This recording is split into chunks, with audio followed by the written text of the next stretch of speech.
A very warm welcome to the show.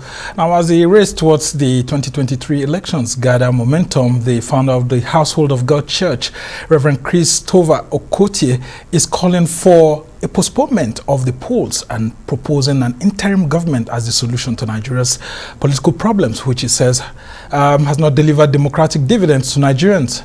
Now, Okotie says the interim government that he is proposing will eliminate the legislative arm of government and empower local governments with more powers. He disclosed this during a church service in Lagos to commemorate his 63rd birthday. Now, Okotie, who tagged his proposed interim government as a government of reconciliation and reconstruction, explains that professional associations will be enabled constitutionally to acquire legislative powers as a replacement for the removal of the legislature from the country's political system. Let's listen to him. My disquisition this morning was about the presidential system as a system of governance that has failed this country woefully. We must invent a new democratic philosophy that comprises and enhances all of the dreams that we have with a view to bringing them to fruition. And that is why I'm advocating an interim government as a temporary measure to rectify some of the aberrations and anomalies that we have, not only in the Constitution, but in the practice of our presidential system. Because that system is predatory in its preoccupation. It is rapine in its disposition. It has destroyed our nation. It has polarized us, balkanized our society, fractured our people, and demoralized us. We must do something. So I'm appealing to all of the presidential flag bearers to temporize and maintain a hiatus peacefully so that we can enter into an interim government that will rectify all of these problems that we have and become the instrumentality for the crystallization of the new Nigeria of our dreams. Well, I'm now being joined gladly from Lagos by the founder of the Household of God Church International Ministries, Pastor Christopher Okotie. Okotie. I mean, a famous Nigerian, well-known, but lots of elderly ones and young ones. I mean, a musician, a cleric, someone who holds the nation dear to his heart. So good to have you join us, Reverend Chris Okotie. And you're looking so wonderful. I mean, you're aging gracefully, if I may put it that way. A lot of young Nigerians and older Nigerians who would have seen you right from your music days to your transformation to being a cleric who will say, look, I mean, age has been very, very fair to you. Tell us more about how you're taking this new feeling on your 63rd birthday. I've often told people that I belong to the Methuselah clan.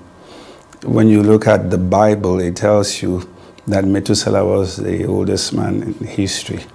And the reason is because he was a witness. His father was translated to the heavens, and God had to keep him to disseminate that information. And so he gave him the necessary longevity to fulfill that mandate. I consider myself a witness, and therefore I have appropriated the blessings, the benediction involved in that transaction, which is to disseminate biblical information that will all go well for the salvation of the people. I thank God for that. Okay, interesting. And you're looking very presidential. So what are the presidential dreams you've been having of recent? Or revelations, if I may call it that way? We've been talking about the fact that the presidential system of governance is faulty ab initio.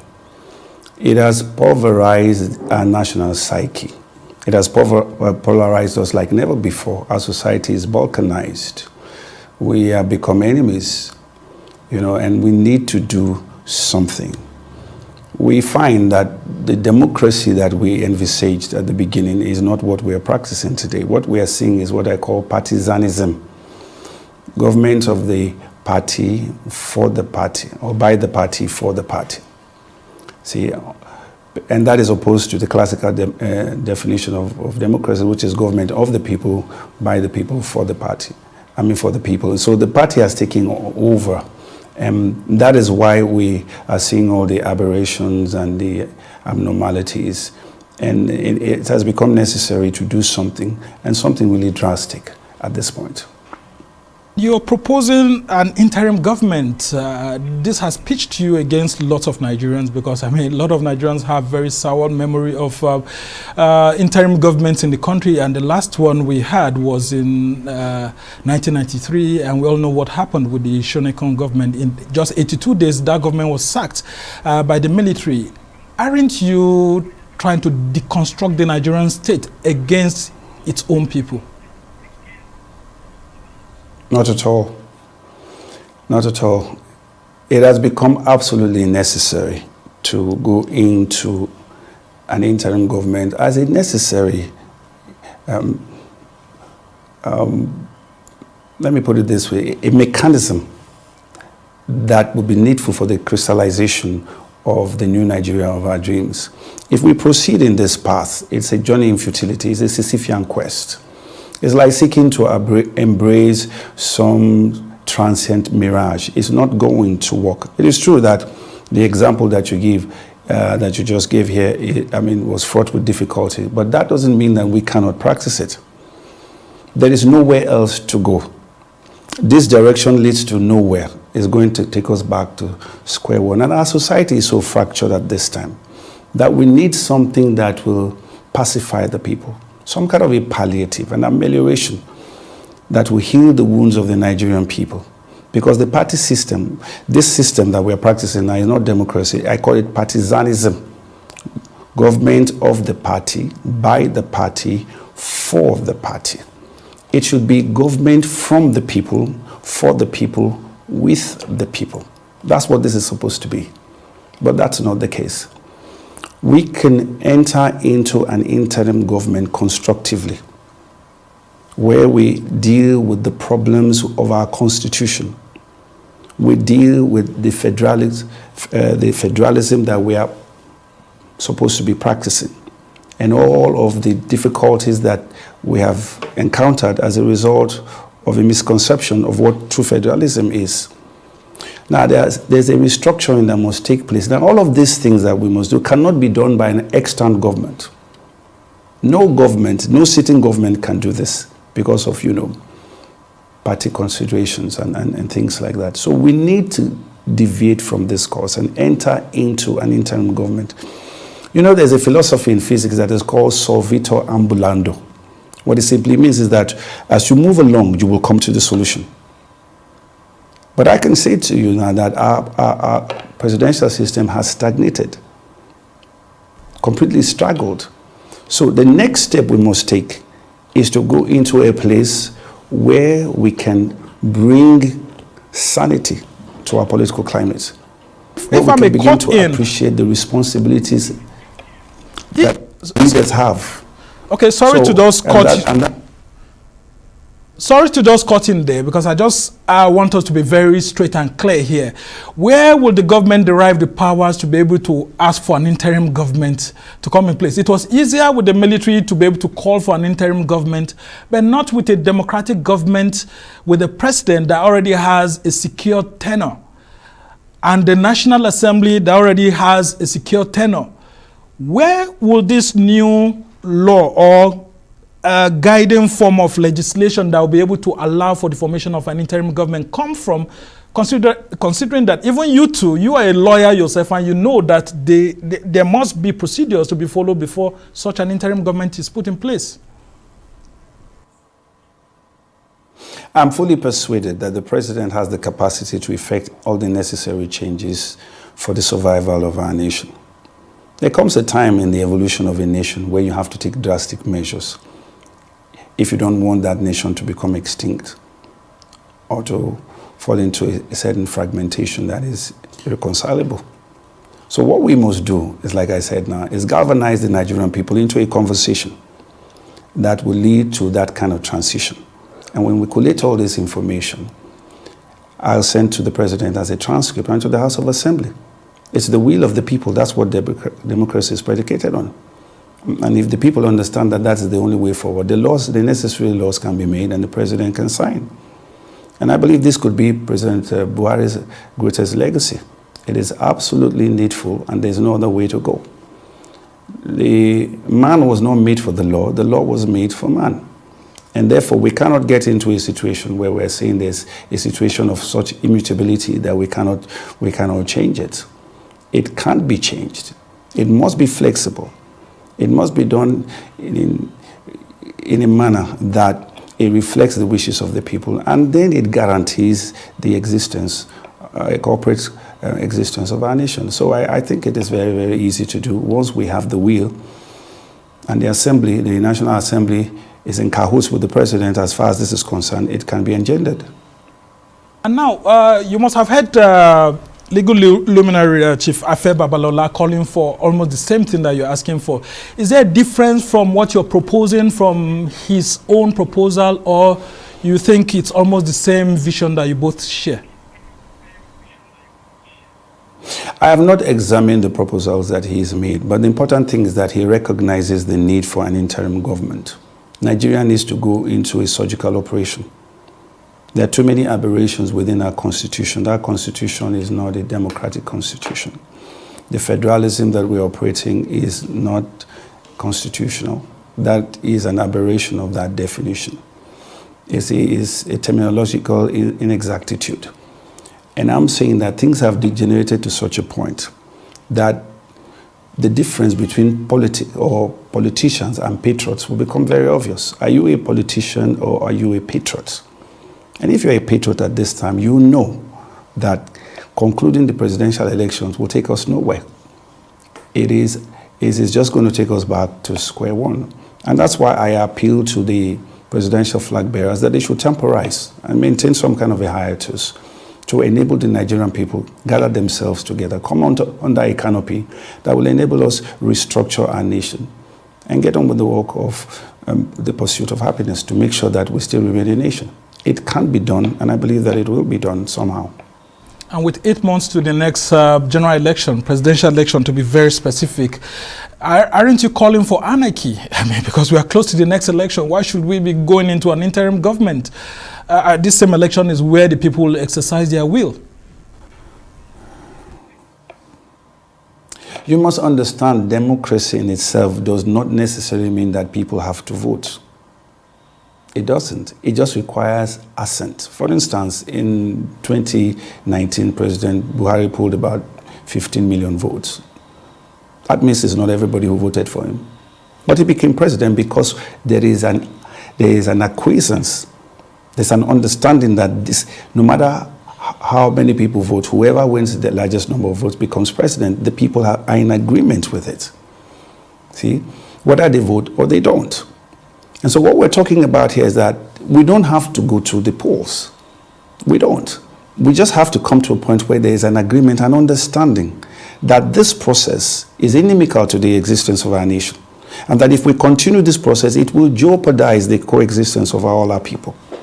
And that the signs are very, very obvious. And that this democracy that we are practicing has been hijacked by elitism, mysticism, and satanism. And that we must do something about it. There is a concept that is called obscurantism, which is the fact that people are opposed to new knowledge, inquiry, and reform. Nigeria cannot be guilty at this time of political obscurantism. We must understand that society is dynamic, and that if we truly care about the people, and if this is a democratic country, then all that matters is what the people desire, not what the politicians desire, who are in the minority. And I believe that if you talk to the Nigerian people, they will tell you what I'm saying, that something has to be done, and it has to be done quickly. 8 months is more than enough time to reorganize ourselves and pull ourselves together in a patriotic cohesion that will lead to the formulation or the engendering of an interim government. It must be understood that an interim government is like a surgical theater. When people are ill, you don't transfer them from one house to another or from a brother to a father. You take them to a place where they can find medical help. And the interim government is a necessity at this time. And anyone who is a patriot would know that that is what is required at this time. There is no amount, there is no political equilibrium that can take Nigeria from the quagmire of the confusion that we have seen. And the politics are degenerated to such a charade, you know, and it's an embarrassment to our nation. It's an embarrassment, and we must do something. And that is why I'm advocating now, the placement of an interim government. Now, you were saying something about our polity being filled with a lot of, you said elitism, mythicism, and satanism. I want you to expand on that. I mean, what made you to reach such a conclusion about Nigerian politics? Is it because of your failure in 2003, 2007, and 2011 to emerge as president of Nigeria? Not at all. If you want to win an election, you join the dominant parties. I was not looking for a political career because I started this. I first ran for president in 2003. Now, if I wanted a political career, then the wisest thing to do would be to join one of the dominant parties. But I wasn't looking for a political career. I was looking for a tribune, a platform from which to begin to, you know, pontificate, if you would, concepts of political understanding that will bring change to the political system. So it wasn't because I was looking for an office.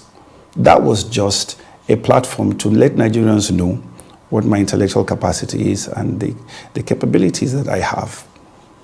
But if you look at what has happened in time, true that I have not been around that much, because what I call it is a tactical political catabasis. Sometimes it is necessary to withdraw or to retreat from the arena of conflict to facilitate a reassessment and re-examination of methodology or strategy.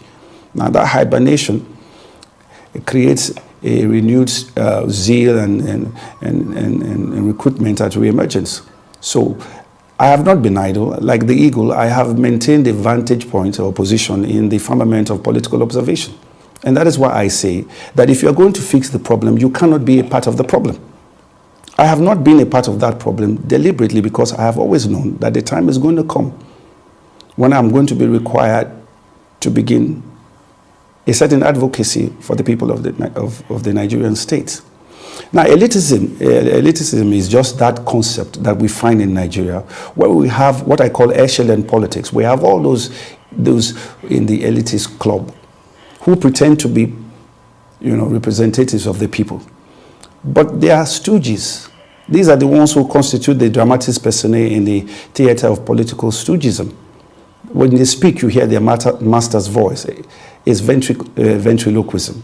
A ventriloquist is the man who can throw his voice at a distance. And that's what these oligarchs do, all these hegemons, the plutocrats. They use this elitist club to further their own agenda and hoodwink the Nigerian people into thinking that they have representation.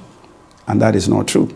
Then you talk about mysticism, which is people who think that they own this nation and that without them Nigeria cannot get along and they need to be demystified.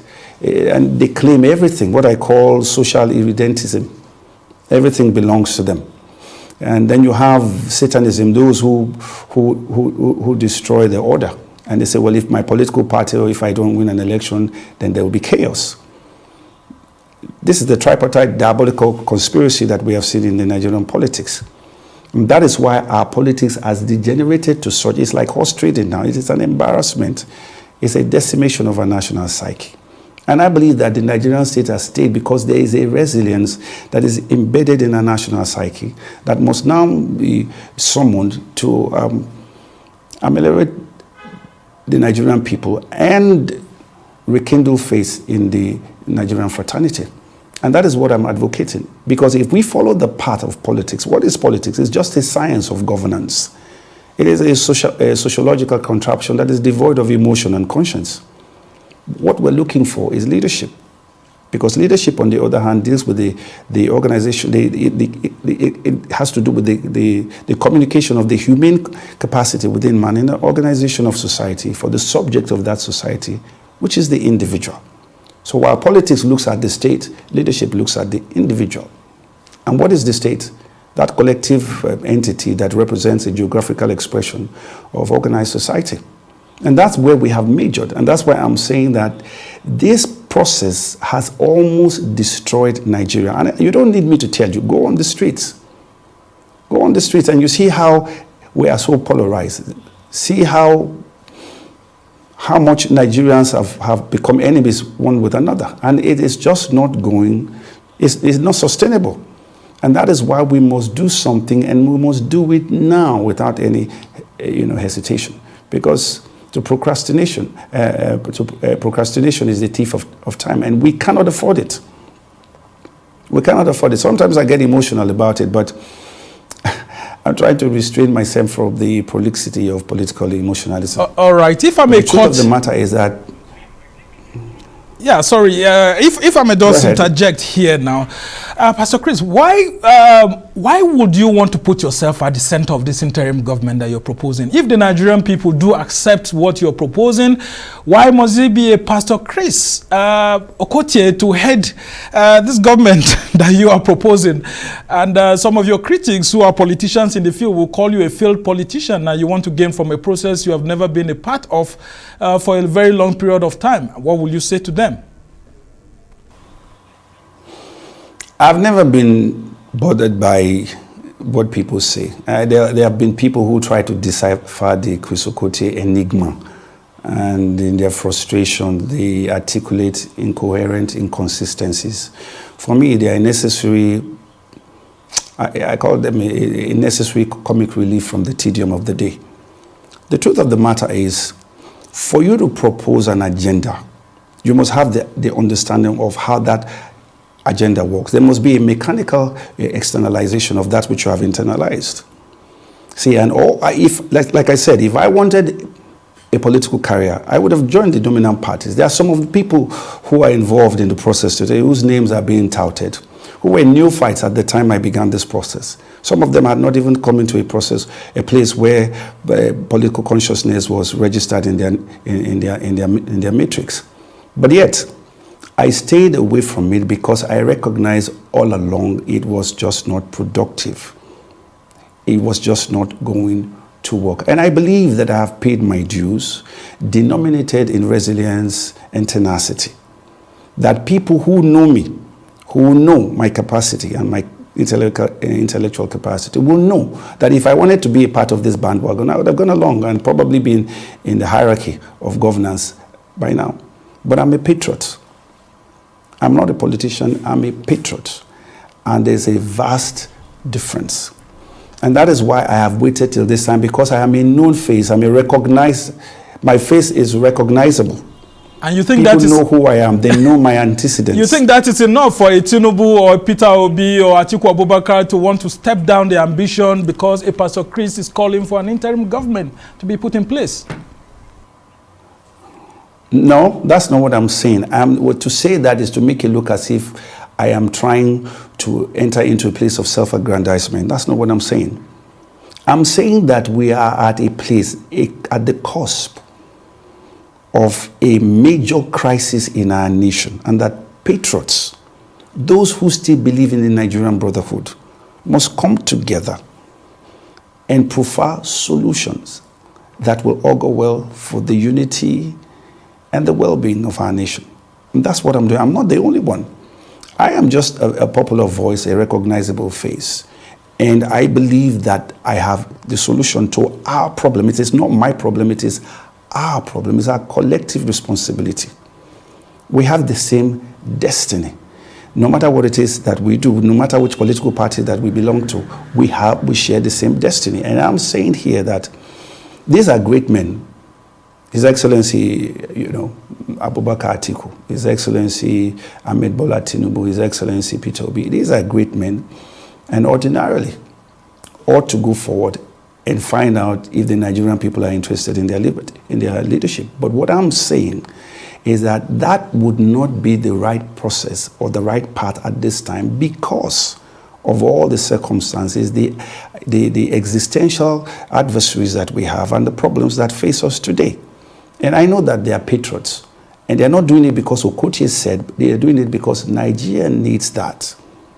And that's the point. That's the crux of the matter. Nigeria needs to get off on a tangent, not on this path, and where we come to a place where we can resolve these issues amicably so that our nation can remain as a coherent, strong, viral nation. proposal of yours and you're put at the head of such an interim government, what would you do differently to deconstruct this system that you're talking about and give us something better, which from your thinking is what we need at the moment? I believe that the first thing we must do is eliminate the legislature. It's absolutely unnecessary in our present experience. The legislature represents the people. But I believe that part of the problem we've had is that the definition of democracy has been lost as a result of the practical demonstration of this tripartite system of governance. You know, in the House of Assembly, they work in committees. You have committee for education, committee for health and all of this. Those committees are associations that have been represented in the polity for many, many years. The Nigerian Bar Association was founded in 1933. The Nigerian Union of Teachers was founded in 1931. The Medical Association of Doctors, or Medical Association, was established in 1951. Even ASU was founded in 1978. You will find that most of these associations predate the political parties.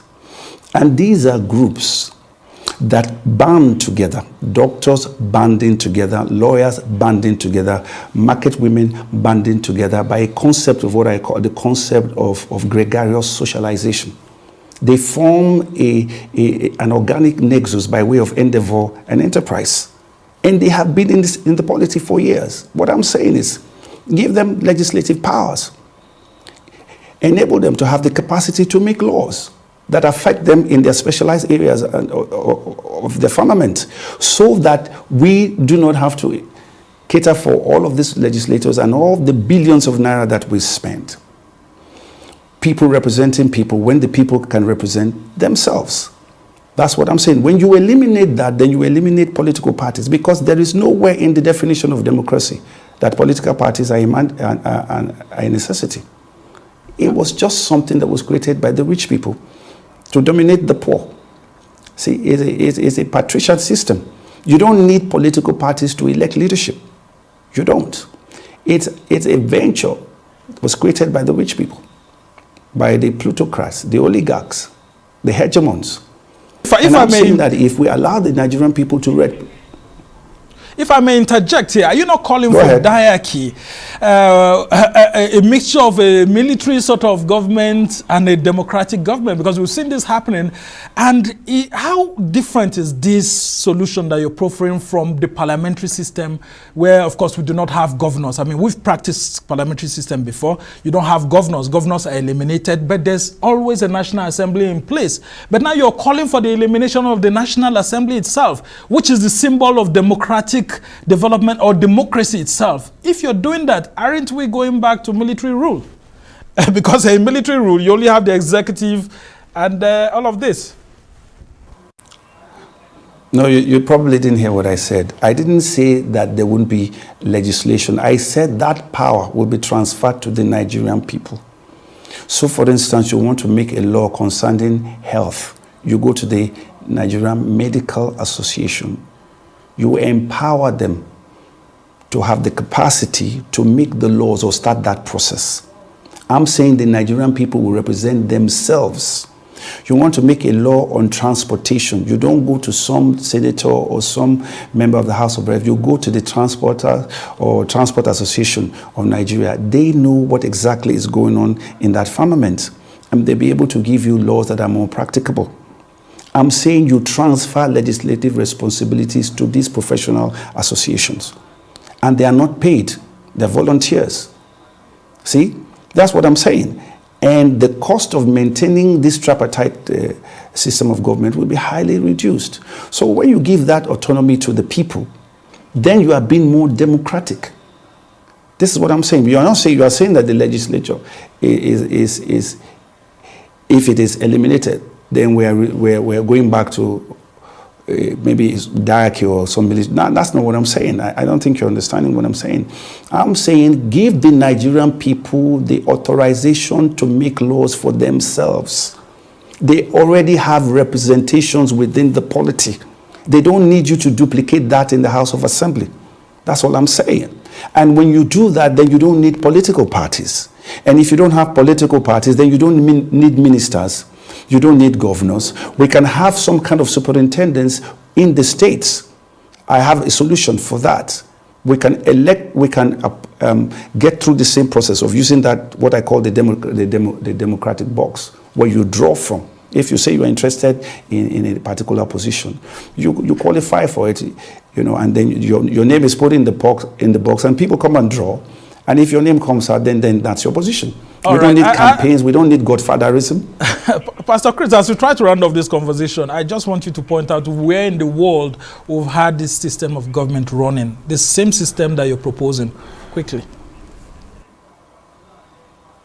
There is no way it is. Nigeria is going to offer the world a new concept of democracy. We're a creative people. We're a resilient people. We're an intelligent people.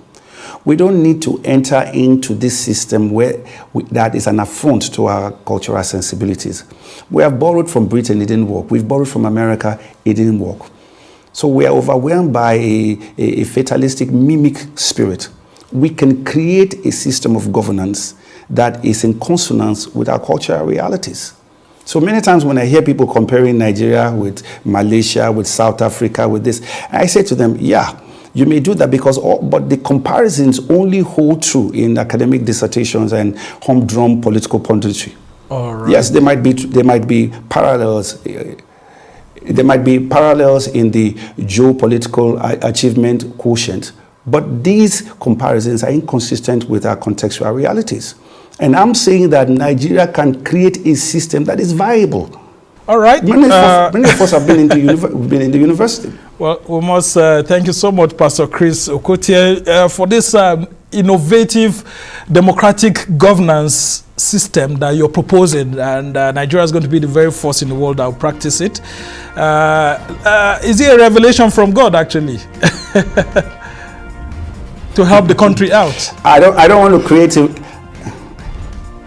don't want to create a religious provincialism, but definitely every system of oppression is pulverized by Almighty God. Change derives from a vertical impetus that translates into a movement. So I believe that prayers have been said and that God has come to deliver our nation. Okay. We must thank you so much, and we wish you well. You were former presidential candidate of the Justice Party in 2003, of course, the Fresh Party in 2007 and 2011, until you quietly eased yourself out of the political scene and you're quietly easing yourself in again. We wish you all the best, and we hope a lot of Nigerians would have learned a thing or two from your proposals. Thank you so much for being on the show.